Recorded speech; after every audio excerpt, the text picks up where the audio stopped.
Hello, students. This is Miss Cohn here, and this is the instructional video for critique writing. I want to give you some strategies for success for writing your critique papers. All right. So, what is critique? It's a critical reading of a text. Some people liken it to a movie review, but it's more than that. It's not. I don't want you to say this article is great, or this documentary is great, or I didn't like this, or the author is attacking Republicans or white people. It's not that kind of paper, okay? Critique writing helps you highlight a subject and explains why you have arrived at a conclusion about it. Critique writing summarizes the author's main claims and then critiques those claims on the basis of right side notes. And it assesses the validity of the argument in terms of underlying assumptions, bias, errors in logic, omission. It helps alternate possibilities and meanings in a piece of writing or a piece of film in this case. So it's more than a movie review. It's more than I agree or disagree. It's beyond that. It's more an evaluation of the presentation of the actual documentary. Okay. And it's a critical reading of it. Okay. To show that you understand it more deeply than surfacely. It shows in writing that you can determine what a writer says, how well the writer makes those points, what assumptions underlie the argument, what issues does the writer overlook, what implications could be drawn from it. Okay, so there are 4 sections to a critique paper that I want to see in your paper. An introduction, okay, and I'll walk you through the steps of writing an introduction. That should be about 1 paragraph, okay. The summary paragraph, where you're summarizing Ava DuVernay's main claims. Okay, what are the main points she's making in the documentary? Yes, what is her main argument or arguments? And then you are going to give me an assessment or evaluation of the text on its own terms. I'm guessing 2 to 4 paragraphs. Essentially, you're going to take whatever main claims you discuss, and you're going to say how well, determine how valid those claims are based on what you notice in the documentary. And then you're going to write a conclusion, which is 1 paragraph. So I'm saying anywhere from probably 6 to 8 paragraphs. All right. First thing you're going to do is you are going to write an introduction. First thing you do in an introduction, you're going to bring the reader into the topic. Okay, under discussion. Engage the reader in DuVernay's topic, which is essentially institutional racism and the 13th Amendment, and how the modern day prison industrial complex is just an extension of slavery. But some ways to bring you into the topic is to discuss with the reader of your paper in an introduction why the topic is of current interest, or if there's controversy surrounding the topic, or background information. After introducing the topic, you're going to introduce the documentary and the title of the documentary and the author, Ava DuVernay, being the director and writer of this documentary.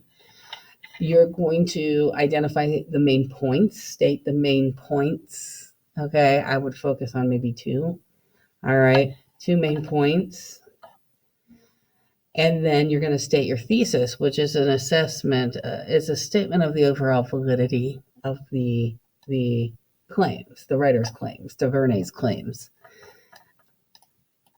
All right, so here's a sample introduction. This is the first part. This is where I'm bringing the reader into the topic. Recently, the Black Lives Matter movement has taken center stage in mainstream media. The movement was created to support Black people and Black communities who have been victimized by individual and institutional racism. It was created as a call to action in response to state-authorized violence and racism, in particular in response to the unfair treatment of people of color in the criminal justice system.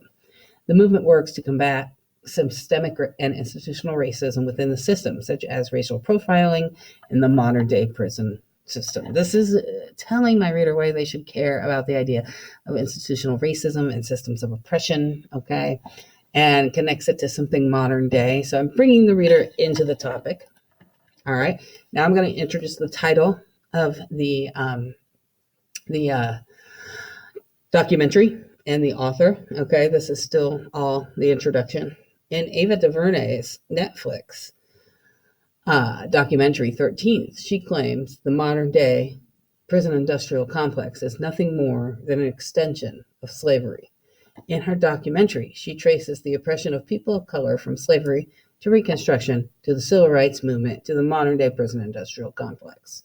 DuVernay asserts a loophole in the 13th Amendment of the Constitution of the United States of America has perpetuated the oppression and enslavement of people of color since slavery. Okay, so I'm introducing the title of the author and the main claims. Now I'm going to go to my thesis, again, still part of the introduction, and I'm going to make a claim about the author's claims. I'm going to make a claim about the validity of her claims. DuVernay makes a very compelling argument using a montage of video footage, expert opinion, and disproportionality statistics to help validate her claim that the prison industrial complex is nothing more than a modern-day form of slavery. However, it is possible she alienates some of her Black audience by undermining the advances brought by the Civil Rights Movement and by not offering concrete solutions to combat institutionalized racism. All right. So as you can see, I'm kind of doing half and half. I'm celebrating how well she does something and saying she's very valid and she uses a lot of good strategies. I'm not going to say it like that in the paper, but to support her claim. Okay. But I'm also criticizing a little bit because I think she undermines and underscores and downplays the civil rights movement a little in her piece. And I think her not offering solutions to a problem, something she's saying is a big problem, I think had she done so, it probably would have been more effective. So that's sort of it's a 2-sentence thesis. Thesis doesn't have to be 1 sentence, okay? But I am, as you can see, I'm celebrating and showing how valid some of her points are. But I'm also saying that some of what she does in the documentary, it is not. It could have been better. Okay. All right. So then you're going to spend a paragraph or two summarizing 13th. Think about focusing on main ideas only. Okay. Be objective. Okay. Use a lot of attributive tags. Don't use evaluative language in this part. Think left side double entry notes here. Okay. Just give a summary of the entire documentary in a paragraph. Okay. Again, DuVernay claims that DuVernay asserts, DuVernay suggests, DuVernay does. She does this in her documentary. Okay. Don't use the word does though. Strong verbs. All right. Then you're going to move on to the critique portion. You're going to assess the validity of the author's presentation. You're going to comment on the level of success the author has in achieving his or her purpose by reviewing 2 to 4 specific points. Okay, think about the claims you isolated in the introduction, okay? And then think about right side double entry notes for this one, and think about the logic in thinking about and presenting X claim. DuVernay left this out, or in presenting Y claim, she does well to do this, this, and this, which are really effective in presenting this claim. Okay, but with critique, this is where you get evaluative. Okay, you are evaluating the validity of DuVernay's claims. All right, so some places you can critique. Were there any accuracy issues? Are there any errors in logic? Are there any underlying assumptions? What's missing? What would have strengthened the author's argument if it was included? Has the author defined the terms clearly? Has the author used and interpreted information fairly? Did she maybe use data in a way that she shouldn't have? Or You can also celebrate what she does. Critique isn't just about um, um, discussing how DuVernay could have strengthened her argument. It's also about discussing strengths and how well she does something as well. Okay, so what are some things that DuVernay uses, some tools that she uses uh, that really help her build a compelling argument? Okay, so you can be all critical and or you can do half and half and celebrate part of what she does and critique how well she does something, another part, or you can really just celebrate the whole thing. Okay. All right. So I'm going to show you a sample critique paragraph. This critique paragraph was actually written to a different documentary, unlike the introduction. This critique paragraph was written in response to a documentary called 2 Million Minutes, and in the documentary, the Compton, the maker of the documentary, Robert Compton, makes the argument that U.S. schools are underperforming in comparison to their foreign counterparts. In the documentary, he follows two students from actually Carmel High School in Carmel, Indiana. He follows two students from a school in Shanghai, China, and he follows two students from a school in India. And he sort of makes a global comparison, and he basically suggests that we're not performing as well as our those in the United States aren't performing as well as their foreign counterparts, that we aren't competing globally in comparison. He suggests we U.S. students don't work as hard. So here is one critique, a sample critique paragraph written in response to this documentary called 2 Million Minutes, keeping in mind that Robert Compton is the author. Again, you're writing about DuVernay's 13th, but I think it's nice to see what a critique paragraph looks like. While Compton does raise some valid ideas about the lack of rigor and the lack of global awareness of students in American high schools in comparison to their foreign peers, some of the evidence he uses to support his claims should raise some viewer concern. For instance, the schools where the students being filmed in all of the countries represented in the documentary do not seem like representative samples from their respective countries. The American students featured in the film go to Carmel High School, where the majority of students have parents whose incomes are probably in the upper 5 to 10% range in the United States. For Compton to use only students from Carmel High School and then present claims from experts that suggest that American high schools are underperforming, he is making quite an interpretive leap. Carmel High School is not a microcosm of the United States. Carmel High School is not representative of most high schools in the United States. And I would argue, in fact, if they had, his argument would have been stronger that we're underperforming had he chosen a school that was more of a microcosm of the United States. The school in India that is featured in the film is the typical kind of school for only 1/3 of the population of India, and the Chinese school featured in the film is one of the top schools in Shanghai. The schools in these countries do not appear to be the most representative of the population of those countries as a whole either, and thus show an error in logic on the presentation in the presentation of the film on the part of Compton. In fact, Compton's argument may have been made stronger had he chosen to follow students who attended schools more representative of the population of the respective countries.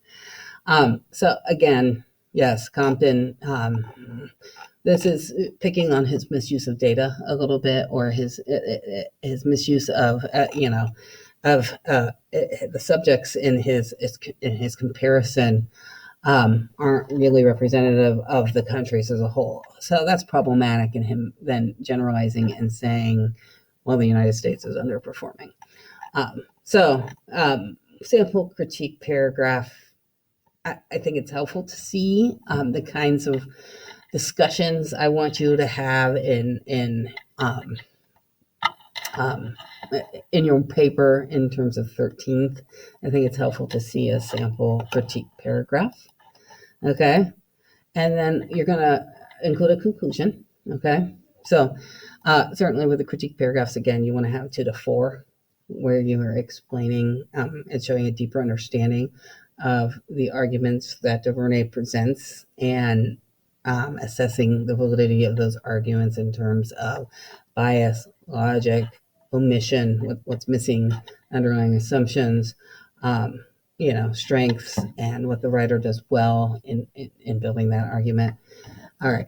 So you're going to state your conclusions about the overall validity of the piece under critique. You're going to state your overall assessment of the author's success at achieving his or her goals. You're going to remind the reader of your paper of the strengths and weaknesses of the passage in terms of the article, or in this case, the documentary. And then you're going to give what I would call a final so what. What does all this mean? What implications does this have for the future? Why should I care about what you just wrote? Yeah? Okay. So sample conclusions. And again, this was written to 2 million minutes. These were written in response to 2 million minutes, not 13th, but I think you'll get the idea. Okay, here's sample A. In the end, however, I do believe that we all have our own unique aspects that gives us the chance to compete in the global competition. It just depends on how determined and motivated each individual is, and that is up to him or her. Compton does, however, show us that globalization affects all of us and how education plays a role in it, and the economy, and the differences between the majority of students in the country's education system. All right, so there's A. Let's think about which one of these is best and why. You've got B. Throughout 2 million minutes, Compton claims that high school students in various countries spend their time in high school differently, and that how they spend their time could potentially have a serious impact on these students' lives. The viewer should not ignore these claims, as they serve as a reasonable reminder that students do need to consider how today's decisions will impact their futures, especially in an increasingly global society. However, students of all nationalities have their special talents and skills to contribute, even in a flattening world. Compton does not shed enough light on the idea that all people, regardless of nationality, have something to contribute to the future. Furthermore, Compton positions the students in their respective countries in competition. Are they really? And if so, what would have happened if he had instead sat these students down in the same room to create a dialogue? What if he had asked them about how they could all learn from each other and benefit from each other rather than placing them in competition with one another? Final so what? Okay, let's look at option 3. The film gets the viewer thinking. Compton has outdone himself in the documentary with facts analysis and bringing in experts to give their thoughts on the topic. Globalization has brought these 3 countries to the brink of competition for jobs and a better education. The rivalry between these 3 countries is going to be a long and competitive one. Who will come out on top? Okay, I would argue that B is the most thought-provoking and interesting. It does what I've asked you to do, sort of restate your assessment of the overall validity of Compton's claims. It gives a final so what. It tells me really why I should care, and it leaves me with something to think about. I think C is not bad. I think A is a little confusing and unclear, personally. I think B is your best example of a thought-provoking and critique-like conclusion. So for what it's worth, sample conclusion here, all right? And then you're going to make sure you cite your source, okay? You're only required to cite 13th because that's the only thing I'm requiring you to use as a source, okay? So you got to have a works cited page citing the film 13th. You got to you just go to Produce Al, you look how they cite a film, and you cite it like that, okay? I have links on the weekly page to help you with that. Make sure you also format your critique paper and according to MLA guidelines. I have links on the weekly page, again, to help you at the bottom of the weekly page. If you pull in additional sources, make sure you use in-text citations and add more sources to your works cited page. I would prefer you didn't for this one because it's really about you assessing the overall validity of DuVernay's claims. It's not about you telling me what someone else has assessed about DuVernay. Okay, if you quote the piece under critique, you're supposed to be sure to put page numbers, but this won't apply, okay, at the documentary. So again, in order to avoid having to do in-text citations for this one, I would just cite DuVernay. and ignore this last one. Again, we're using Al to cite. We're not using EasyBit. Okay. Hopefully that has helped. And certainly email me if you have any questions. Ask me questions. Ask me questions in class. I'm always happy to help you. Good luck with that critique paper.